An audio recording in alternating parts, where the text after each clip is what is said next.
You know, usually when we talk about a major technological breakthrough, there's this expectation of an immediate, totally frictionless impact. Right, like it's just going to happen overnight. Exactly. It's like inventing the light bulb. You wire up the house, you flip the switch, and boom, the room just gets bright. Yeah, But if you step into the world of modern artificial intelligence and, global infrastructure, suddenly that light switch is it's completely jammed. totally jammed, yeah. So today we are taking a deep dive into a really profound and I'd say almost silent shift in the world's competitive logic. We are moving away from the age-old question of who has the greatest capability toward an entirely new structural pressure. Which is who can actually connect that capability to reality, right? Yes, exactly. Oh, Okay, let's unpack this. What are we actually looking at today? well, it is a fundamental rewiring of how advantage works on a global scale. Hmm. We're looking at a stack of structural observation memos today, and they are primarily anchored by a framework called GOA-50. Okay, GOA-50. Right, so for context, GOA stands for Global Operating Architecture, and the 50 refers to a 50-year horizon. It's basically this analytical model used to map out the physical and, structural constraints that dictate global competition over the really long term. Over a 50-year span, right? Yeah, and the core observation of GOA-50 is that the blueprint for our technological future is flawless, but the concrete simply will not pour. Wow, the concrete won't pour. I like that. Mm. So our mission for this deep dive is to explore these memos and look at concepts like membrane tension and speed shear. Which are fascinating concepts, by the way. They really are. And just to establish a baseline for you listening, our goal here isn't to predict some dystopian future. And we are definitely not here to hype up AI capabilities or offer investment advice. Definitely not. We are acting strictly as structural observers here. Right. We are going to examine the physical constraints and the observable pressures happening right now in the real world. And honestly, this should fundamentally change how you view the daily news. It really should. And, to grasp the magnitude of this shift, we have to look at the baseline of the past 2 centuries. I mean, for the entirety of industrial civilization, capability itself was the rarest resource on the planet. Because we just didn't have the tech yet. Exactly. We lacked advanced technology, we lacked massive pools of concentrated capital, and we lacked specialized, highly trained talent.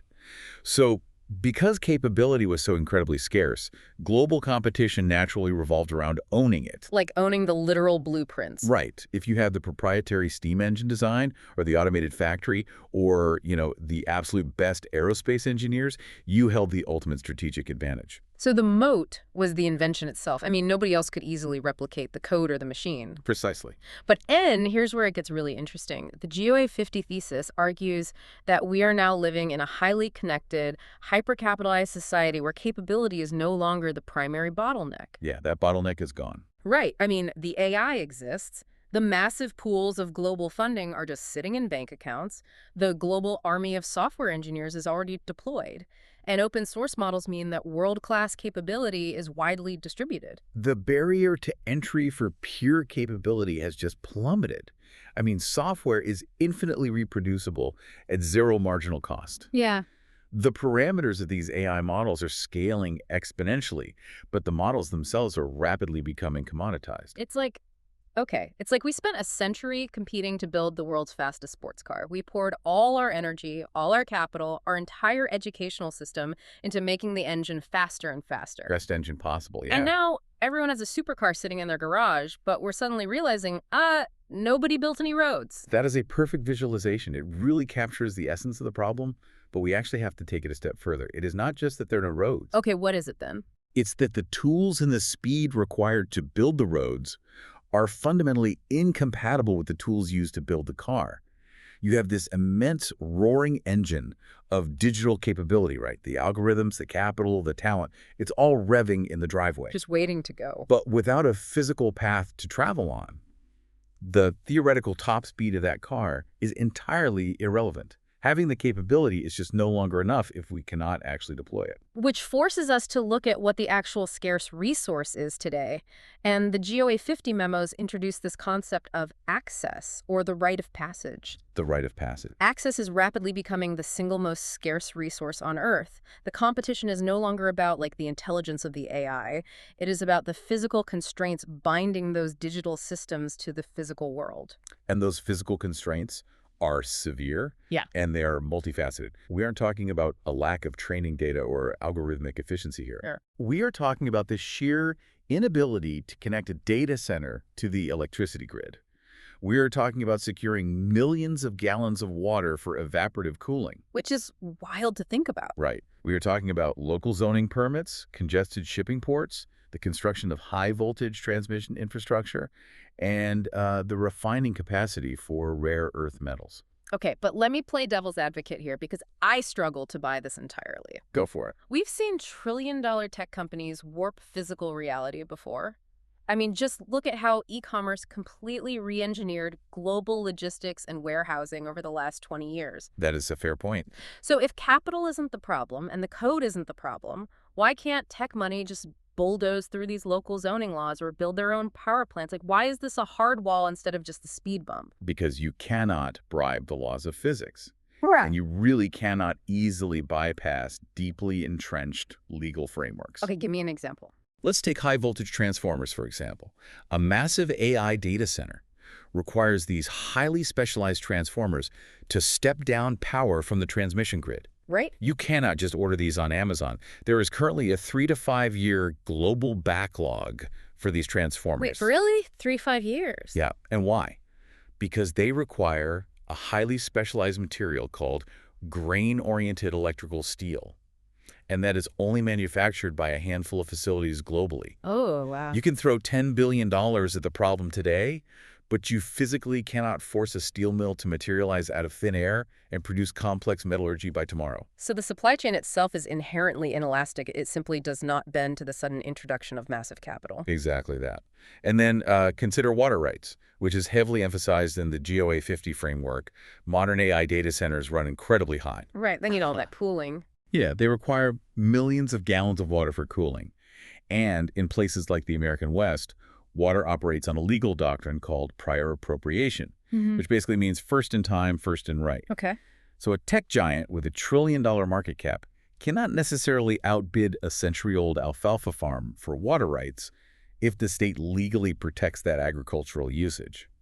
The money is literally useless against the established legal bedrock. That is fascinating, and that perfectly bridges the gap to how this impacts everyday life for you, the listener. Because when that massive high-speed pressure of digital capability tries to force its way into physical reality, it doesn't just quietly fail. No. It creates immense friction that ripples outward. We see this showing up in seemingly unrelated local issues. We see it clearly in utility costs. When an AI data center secures a spot on a regional power grid, they are adding the equivalent of a medium-sized city's power draw to a fragile, interconnected system. A whole city's worth of power, just for one facility. Exactly. So to prevent grid destabilization, the utility company has to upgrade their baseload generation and their transmission lines.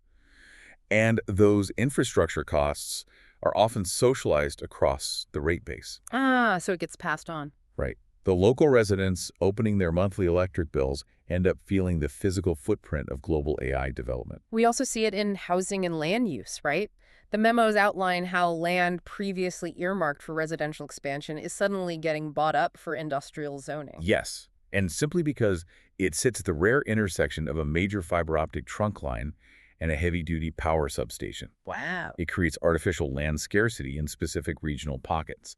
It turns arid regions into battlegrounds over whether water should be used to grow food or, cool microchips. It also dictates a massive shift in employment. I thought this part was really telling.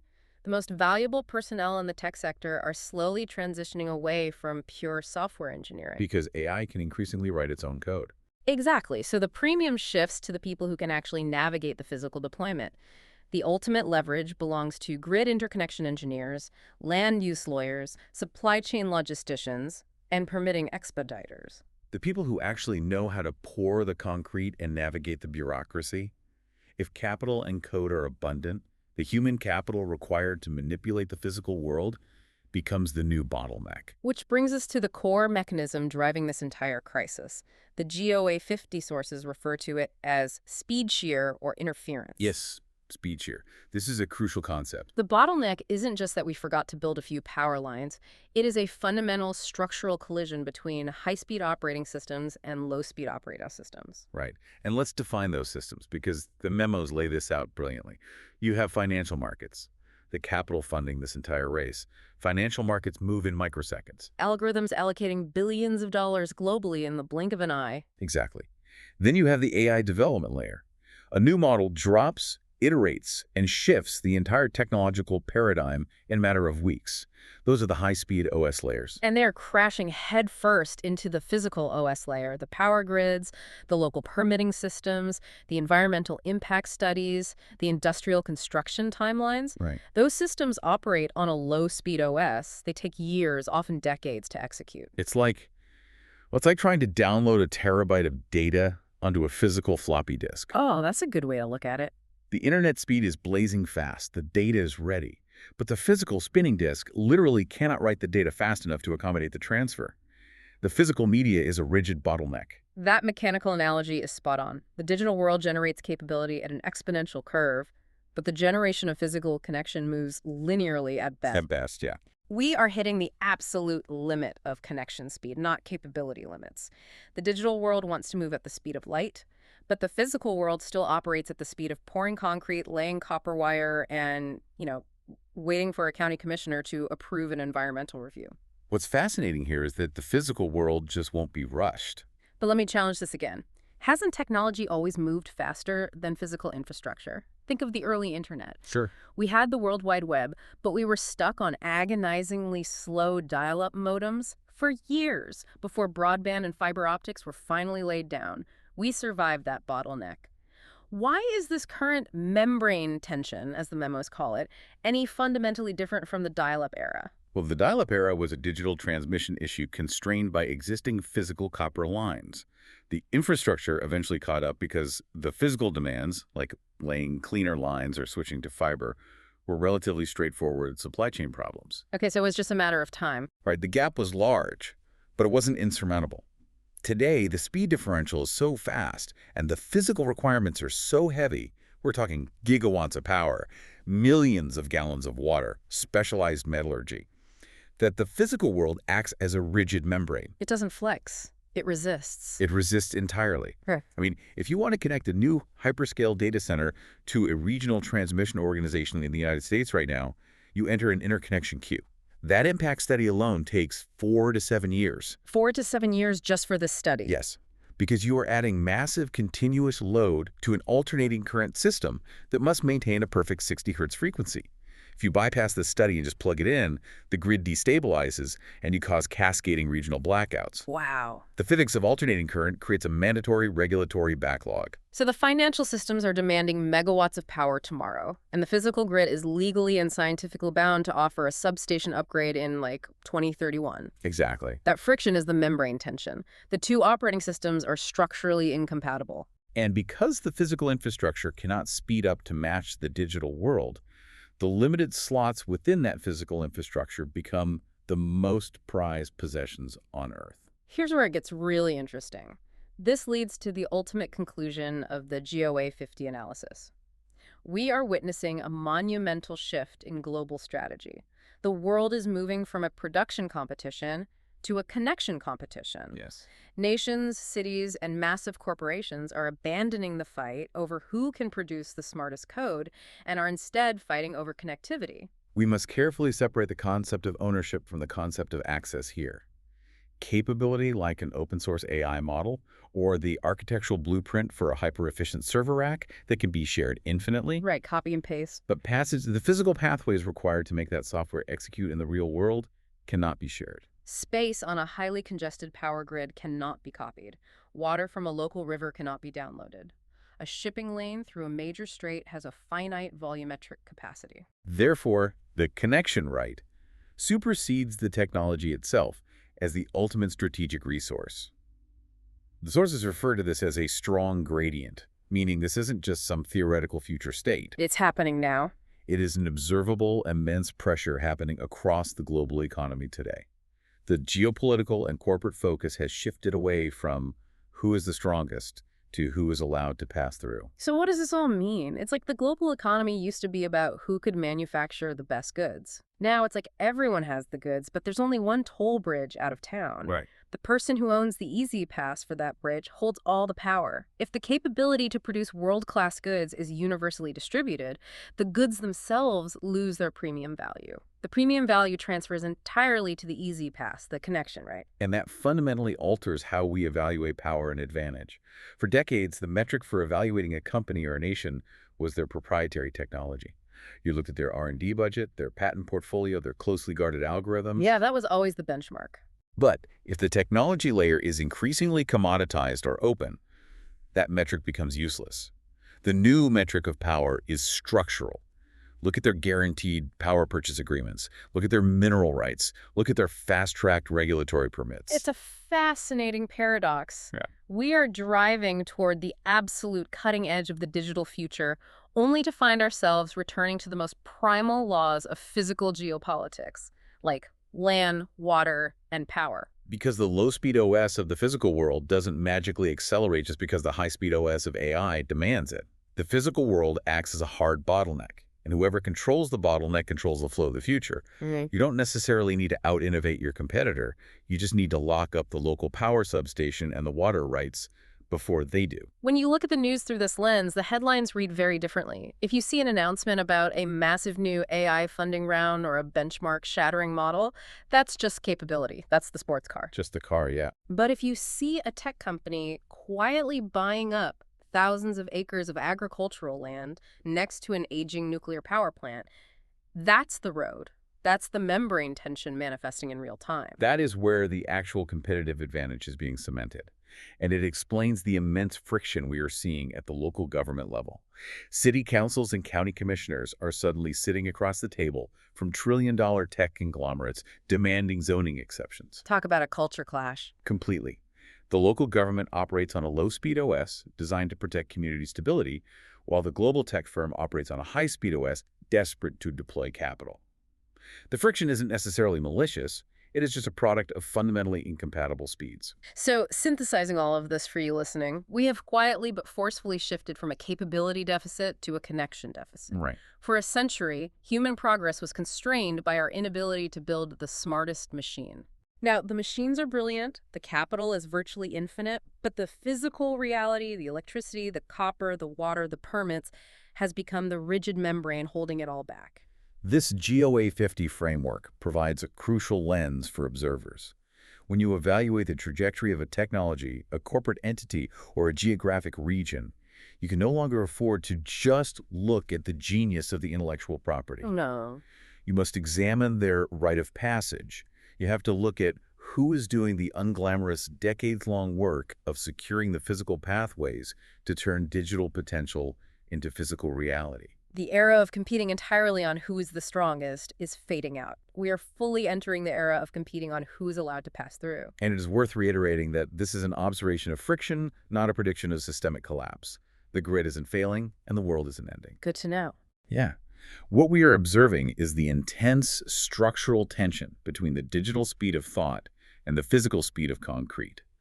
Managing that specific friction will dictate the next half-century of economics, infrastructure development, and regional power dynamics. It is the jammed light switch. Yeah. We perfected the bulb, we wired the house, but we're realizing the physical switch itself takes 10 years to manufacture and install. Exactly. We've established that the supercar is built, and now the titans of industry are fighting a brutal, quiet war over the rights to the only physical road out of town. But, that brings to mind a totally different paradigm shift. Like what?